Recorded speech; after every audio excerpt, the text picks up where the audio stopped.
With one more day left of the Special Olympics USA Games, athletes are riding a wave of emotion.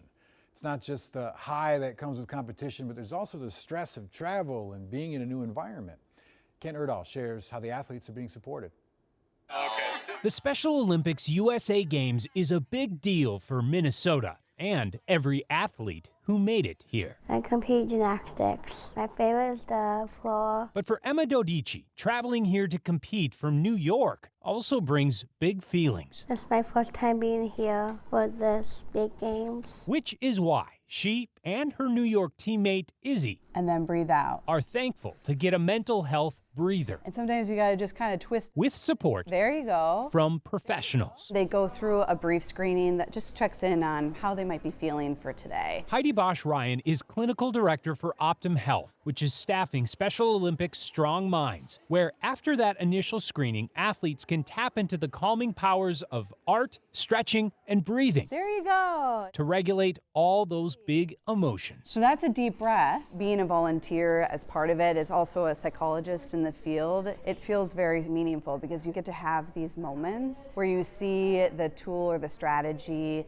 really fit for the athlete and watch them kind of transform where their mind and body is in that moment. Let's see what other stickers we got. Kayla Cornell is volunteering too. Believe in yourself. This is my second USA Games. Bringing firsthand experience as an athlete. Powerlifting, I get super stressed when I come up to the bar, so I've learned to close my eyes and visualize me lifting that weight. My mind will really play me when I'm in the middle of going to lift that. This is a very cool one, and so I've learned some tools and techniques through Strong Minds and through therapy on how to help manage those. They're tools that are critical far beyond competition. Adults living with intellectual and developmental disabilities have 9 times the rate of anxiety and depression as those without. We're trying to really reduce that. Thank you so much. You're welcome. And when they're done, we see a decrease in some of those things that our athletes had before. Make your own kind of music. I'll do that. We saw it too. This one says, keep calm and hear me sing.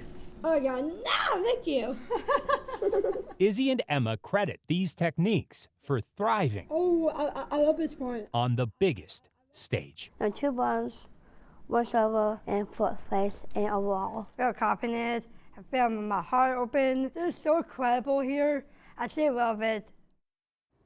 Incredible is right. According to surveys conducted by Special Olympics, 94% of those who participate in this Strong Minds initiative say they intend to use the healthy coping skills they learn both in competition and in daily life.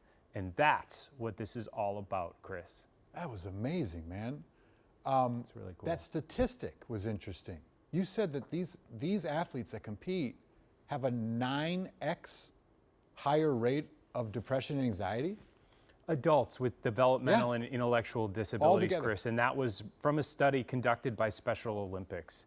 And it just tells you something about what people deal with that often we don't necessarily see, especially at a joyous competition like this. Right, right. And the ability to cope with that, whether you're performing or whether you're at home, is priceless.